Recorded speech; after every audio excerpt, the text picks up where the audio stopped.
प्रिय विद्यार्थियों, BA part first के first question paper introduction to sociology के अंतर्गत हम लोग आपके पाठ्यक्रम के अनुसार जो दूसरी यूनिट है उसमें मूलभूत अवधारणाओं का अध्ययन कर रहे हैं। उसी क्रम में हमने विभिन्न मूलभूत अवधारणाओं का अध्ययन कर लिया है। आपके पाठ्यक्रम के अनुसार मूलभूत अवधारणाओं के अंतर्गत जो अगली अवधारणा है वह है स्टेटस एंड रोल, प्रस्थिति एवं भूमिका की अवधारणा। ठीक है, प्रस्थिति एवं भूमिका, जिसको अंग्रेजी में स्टेटस एंड रोल कहा जाता है। ये हमारे पाठ्यक्रम के अनुसार आपका अगला अध्याय है। प्रस्थिति एवं भूमिका समाजशास्त्र दृष्टिकोण से बड़ी महत्वपूर्ण भूमिका है और आपके पाठ्यक्रम के अनुसार भी बड़ी महत्वपूर्ण अवधारणा है। प्रस्थिति एवं भूमिका समाजशास्त्र दृष्टिकोण से बड़ी महत्वपूर्ण अवधारणा है और आपके लिए इस दृष्टिकोण से भी महत्वपूर्ण अवधारणा है क्योंकि जो अगली यूनिट है आपके पाठ्यक्रम का, जो अगला खंड है, उस अगले खंड में जो हम लोग स्तरीकरण की अवधारणा देखेंगे, स्ट्रेटिफिकेशन का जो कंसेप्ट हम अगले खंड में पढ़ेंगे, वहां पर भी हमको स्टेटस एंड रोल के बारे में बताया जाएगा। तो स्तरीकरण, स्ट्रेटिफिकेशन हम लोग तब तक नहीं समझ सकते जब तक हमको प्रस्थिति एवं भूमिका की अवधारणा के बारे में जानकारी नहीं होगी, क्योंकि जो स्तरीकरण की अवधारणा है वो पूरी तरह से प्रस्थिति की अवधारणा पर आधारित है, क्योंकि प्रस्थितियों से ही मिलकर सामाजिक स्तरीकरण या सामाजिक संतुलन का निर्माण होता है। इसलिए उस दृष्टिकोण से भी हमारे लिए प्रस्थिति की अवधारणा बड़ी महत्वपूर्ण अवधारणा है। दूसरी बात कि प्रस्थिति की अवधारणा उस दृष्टि से महत्वपूर्ण है क्योंकि हम ये देखते हैं कि समाज अलग अलग खंडों में विभक्त है। जब हम लोग सामाजिक स्तरीकरण की अवधारणा देखेंगे तब आपको विस्तार से बताया जाएगा कि किस प्रकार से सामाजिक स्तरीकरण प्रत्येक समाज में ऊंच नीच देखने को मिलता है या ऊंच नीच का आभास होता है। उससे पूर्व हम लोग प्रस्थिति की अवधारणा समझ लें। प्रस्थिति से जहां तक तात्पर्य है, हम ऐसा महसूस करते हैं, प्रत्येक समाज में प्रत्येक व्यक्ति यह महसूस करता है कि समाज में सब लोग समान नहीं है। ये हर समाज की हालत है, किसी विशेष समाज की बात हम लोग नहीं करें। प्रत्येक समाज में हम ऐसा एहसास करते हैं कि समाज के सब लोग समान नहीं हैं। समाज में कुछ लोग ऊंचे हैं प्रतिष्ठा के आधार पर, कुछ लोग ऊंचे हैं, कुछ लोग मध्यम स्तर पर हैं और कुछ लोग निम्न स्तर पर हैं। ऐसा आभास प्रत्येक समाज में हमको देखने को मिलता है। मान लीजिए ये सामाजिक संरचना है। सामाजिक संरचना में हमको ऐसा आभास होता है कि कुछ लोग तो सामाजिक संरचना में उच्च स्तर पर विद्यमान है, कुछ लोग सामाजिक संरचना में मध्यम स्तर पर विद्यमान है और बहुत सारे ऐसे लोग हैं जो सामाजिक संरचना में निचले विभाग पर या सोसाइटी के बॉटम पर स्थित है, जिनकी संख्या बहुत अधिक है। ऐसा हमको प्रत्येक समाज में एहसास होता है, प्रतीत होता है। और इस ऊंच नीच का जो कारण है वो कारण क्या है? उस ऊंच नीच का कारण जो है वो है प्रस्थिति। क्योंकि यह जो ऊंच नीच है, हम इसको भेदभाव भी कह सकते हैं। यह जो ऊंच नीच है, ये जो भेदभाव है, ये प्रस्थितियों के आधार पर होता है। कुछ परिस्थितियां उच्च होती हैं, कुछ परिस्थितियां मध्यम होती हैं, कुछ परिस्थितियां निम्न होती है। इस प्रकार प्रत्येक समाज में, प्रत्येक समाज के साथ सामाजिक संरचना में पद परिस्थिति ऊपर से नीचे या नीचे से ऊपर की तरफ जची हुई रहती है, व्यवस्थित रहती है। उसी को तो सामाजिक स्तरीकरण कहा जाता है। तो उस दृष्टिकोण से परिस्थिति की अवधारणा हमारे लिए बड़ी महत्वपूर्ण है। परिस्थिति से तात्पर्य है पद।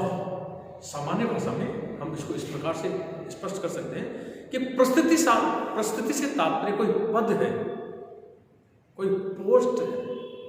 ठीक है, समाज में प्रत्येक व्यक्ति का कोई ना कोई पद अनिवार्य रूप से होता है। समाज में प्रत्येक व्यक्ति का पद अनिवार्य रूप से होता है। समाज में ऐसा कोई भी व्यक्ति नहीं जिसका कोई ना कोई पद नहीं हो, ऐसा समाज में कोई भी व्यक्ति हो ही नहीं सकता। कोई व्यक्ति समाज में है, समाज का सदस्य है और उसका कोई पद नहीं है, ऐसा हो ही नहीं सकता। प्रत्येक व्यक्ति का कोई ना कोई पद अनिवार्य रूप से होता है। उसी सामाजिक पद को समाज शास्त्र दृष्टिकोण से हम स्टेटस कहते हैं, प्रस्तुति।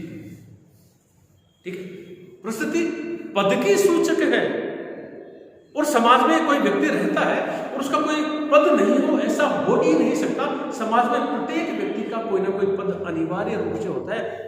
उसी पद को, उसी सामाजिक पद को समाज शास्त्रीय भाषा में, समाज शास्त्रीय दृष्टिकोण से स्टेटस कहा जाता है, प्रस्तुति कहा जाता है। पहली बात, अब आप कहेंगे कि साहब प्रत्येक व्यक्ति का पद कैसे है? आप बताइए हमको, ऐसा कोई व्यक्ति है क्या जिसका कोई पद नहीं हो? हर व्यक्ति का कोई ना कोई पद है। कैसे? जैसे मैं कहूं कि कोई व्यक्ति है, उसकी कोई जाति है, यानी कि वो किसी जाति का सदस्य है, उसका कोई पद है। वो किसी परिवार का सदस्य है, उसका कोई पद है। उसका कोई धर्म है, उसका कोई गोत्र है, वो किसी का नातेदार है। जैसे मैं कहूं किसी का बेटा है, किसी का भतीजा है, किसी का नाती है, किसी का पोता है, ये सारी के सारे क्या है? पद है। किसी का पड़ोसी है तो पड़ोसी होना एक पद है। विवाहित है तो उसका एक पद है कि वो पति है। कहने का तात्पर्य ऐसा कोई व्यक्ति हो ही नहीं सकता जो सोसाइटी में रहे और जिसका कोई ना कोई स्टेटस नहीं। प्रत्येक व्यक्ति का कोई ना कोई पद अनिवार्य रूप से होता है। समाज शास्त्रीय भाषा में उसी पद को समाज शास्त्र दृष्टिकोण से प्रस्तुति या स्टेटस कहा जाता है। ठीक है, पहली बात। दूसरी बात, एक पद जो होता है, पद से तात्पर्य प्रस्तुति, स्टेटस है। ठीक है, दूसरी बात यह है कि समाज में कोई पद है, कोई भी पद अकेला पद नहीं होता।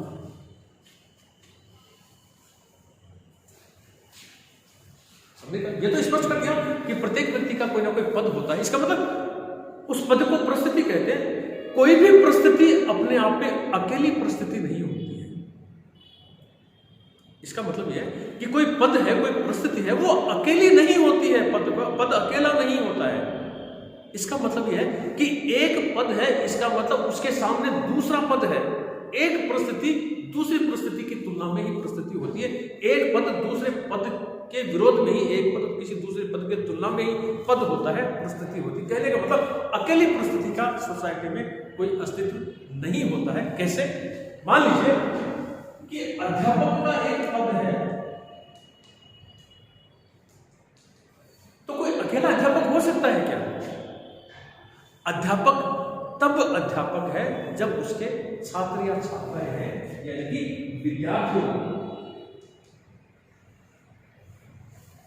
विद्यार्थियों के अगेंस्ट वो टीचर है, स्टूडेंट्स के अगेंस्ट वो टीचर है। अध्यापक कोई अकेला अध्यापक नहीं होता। अध्यापक इसका मतलब उसके विद्यार्थी। विद्यार्थी कब विद्यार्थी होगा? जब अध्यापक होगा तभी तो विद्यार्थी होगा। इसका मतलब कोई भी पद या प्रस्तुति अपने आप में अकेली प्रस्तुति नहीं होती है। एक प्रस्तुति दूसरी प्रस्तुति की तुलना में ही होती है। जैसे कि अध्यापक है, इसका मतलब विद्यार्थी। विद्यार्थी है, इसका मतलब अध्यापक है।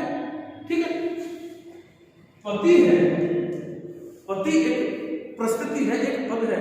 पति कब पद हो? क्या कोई अकेला व्यक्ति कोई पति हो सकता है क्या? हो ही नहीं सकता। पति है, इसका मतलब उसके अगेंस्ट पत्नी है। भाई पति तभी तो पति होगा ना जब उसकी पत्नी होगी, और पत्नी है इसका मतलब उसके कोई ना कोई पद है। बिना पति के कोई स्त्री पत्नी नहीं हो सकती है। दादा है, दादा कब है? जब उसका पोता है। पोता है, पोता कब होगा? जब उसके दादा होगा। पिता है, इसका मतलब पुत्र है। पुत्र है, इसका मतलब पिता।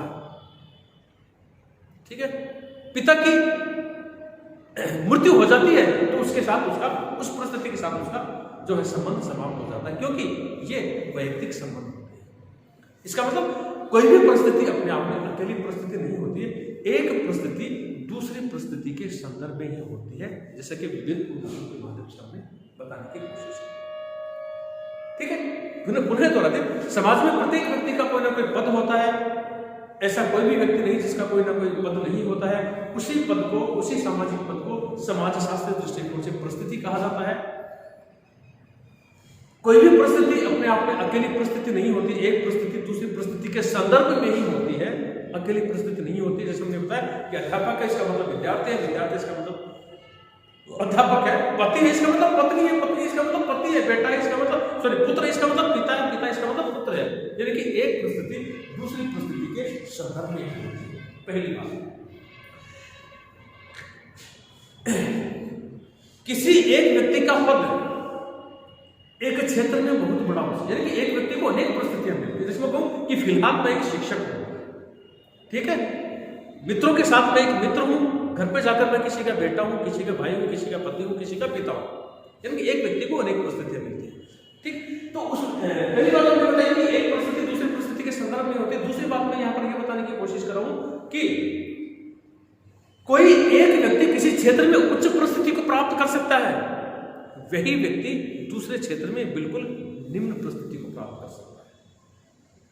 ठीक है, इसका मतलब यह है कि कोई व्यक्ति है जिसका पद, सोशल पद समाज में या घर में वो दादा है, ग्रैंड फादर है, बहुत ऊंचा हो गया, सबसे ऊंचा पद होता है परिवार में, समाज में दादा का पद। वो व्यक्ति जो कि दादा है, जो कि समाज में सबसे उच्च स्थान पर है, वही व्यक्ति अगर किसी सरकारी दफ्तर में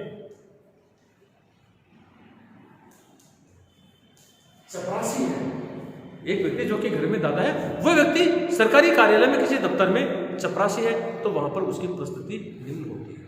तो एक व्यक्ति का पद किसी क्षेत्र में बहुत ऊंचा हो सकता है, उसी व्यक्ति का पद दूसरे क्षेत्र में बहुत नीचा हो सकता है। ठीक है, जैसे कि कोई विद्यार्थी पढ़ाई में बहुत इंटेलिजेंट हो सकता है, वो डिस्ट्रक्शन मार्क्स ला सकता है, वो मेरिट कर सकता है, लेकिन उसको हम खेल के मैदान में उतारें तो जरूरी नहीं कि वो बहुत उत्कृष्ट खिलाड़ी साबित हो, वो क्षेत्र में बिल्कुल निचले स्तर का भी खिलाड़ी हो सकता है। आई बात समझे? दो बातें मैंने आपको बताई, तीन बातें बताई। पहली बात, प्रत्येक व्यक्ति का कोई ना कोई पद होता है समाज में, उसी सामाजिक पद को समाजशास्त्री दृष्टिकोण से परिस्थिति कहा जाता है। दूसरी बात हमने आपको बताई कि कोई भी परिस्थिति अपने आप में अकेली परिस्थिति नहीं होती है, एक परिस्थिति दूसरी परिस्थिति के संदर्भ में ही होती है। जैसे अध्यापक, इसका मतलब विद्यार्थी, विद्यार्थी इसका मतलब अध्यापक है, पति का मतलब पत्नी है, पत्नी का मतलब पति है, पुत्र है इसका मतलब पिता है, पिता इसका मतलब पुत्र है, यानी कि एक परिस्थिति दूसरी परिस्थिति के संदर्भ में होती है। तीसरी बात हमने आपको ये बताई कि कोई व्यक्ति एक क्षेत्र में उच्च परिस्थिति को प्राप्त कर सकता है, वही व्यक्ति दूसरे क्षेत्र में बिल्कुल निम्न परिस्थिति को प्राप्त कर सकता है। तो ये परिस्थिति से संबंधित कुछ महत्वपूर्ण अवधारणा है। इस प्रकार एक व्यक्ति का समाज में अपना कोई ना कोई पद या दर्जा होता है।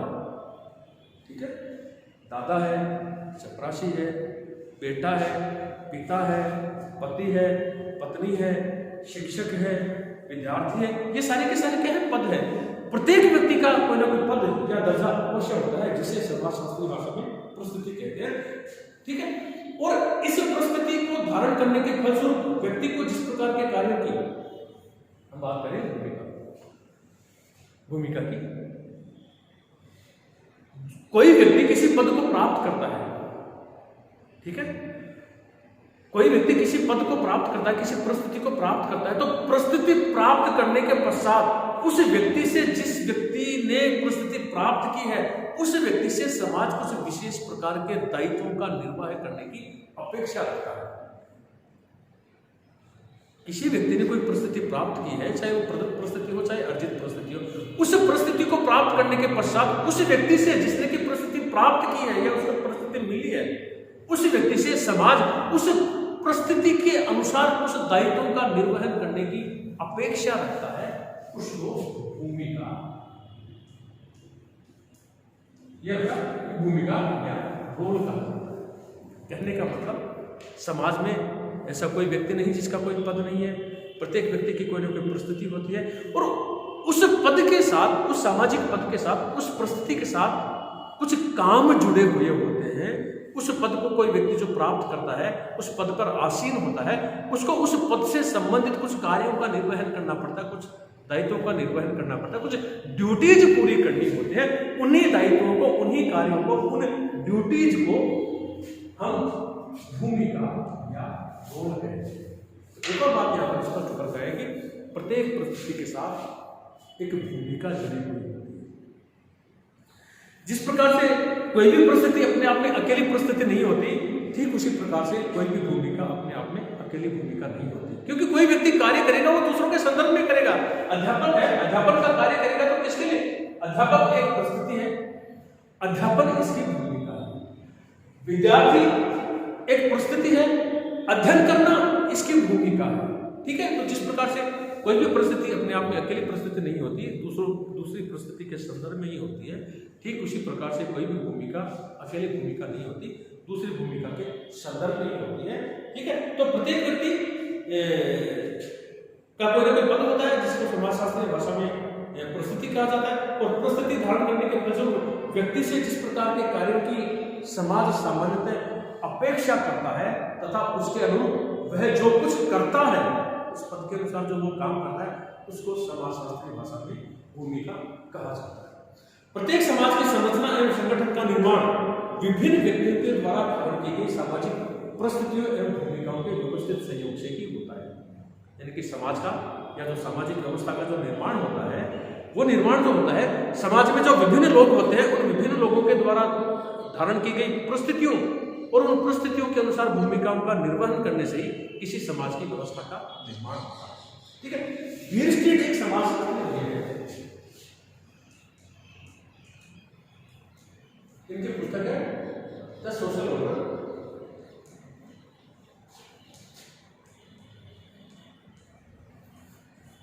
वीर स्ट्रीट ने कहा है कि समाज परिस्थितियों का जाल है। जिस प्रकार से मैकाइवर एवं पेज ने अपनी पुस्तक सोसाइटी में समाज को परिभाषित किया था, कहा था कि समाज सामाजिक संबंधों का जाल है, समाज सामाजिक संबंधों का जाल है, ठीक इसी प्रकार से वीर स्ट्रीट समाज को परिभाषित करते हैं, कहते हैं कि समाज परिस्थितियों का जाल है। कहने का मतलब समाज में अनेक प्रकार की परिस्थितियां होती हैं, क्योंकि समाज में अनेक लोग होते हैं और प्रत्येक व्यक्ति के समाज में अनेक व्यक्ति होते हैं और प्रत्येक व्यक्ति के पास कोई ना कोई पद है। इसका मतलब समाज में बहुत सारे पद हैं, बहुत सारी परिस्थितियां हैं। इन परिस्थितियों का गुत्थम गुत्था, इन परिस्थितियों का ताना बाना, इन परिस्थितियों के जाल को ही वीर स्ट्रीट समाज कहते हैं कि इन्हीं परिस्थितियों के संबंधों, इन्हीं परिस्थितियों के जाल को, इन्हीं परिस्थितियों के ताने बाने को समाजशास्त्र दृष्टिकोण से समाज कहा जाता है। तो ये परिस्थिति के बारे में कुछ महत्वपूर्ण बातें थी जो एक समाजशास्त्र का विद्यार्थी होने के नाते हमको जानकारी होना चाहिए। और दूसरी बात हमने आपको बताई थी कि परिस्थिति की अवधारणा को समझे बिना हम लोग सोशल स्ट्रेटिफिकेशन, सामाजिक स्तरीकरण, सामाजिक संस्तरण या सोशल हायरार्की को नहीं समझ सकते, क्योंकि जो सामाजिक स्तरीकरण है, सामाजिक संस्तरण है, सोशल हायरार्की है, समाज में जो ऊंच नीच का क्रम है वो परिस्थितियों का क्रम विन्यास है।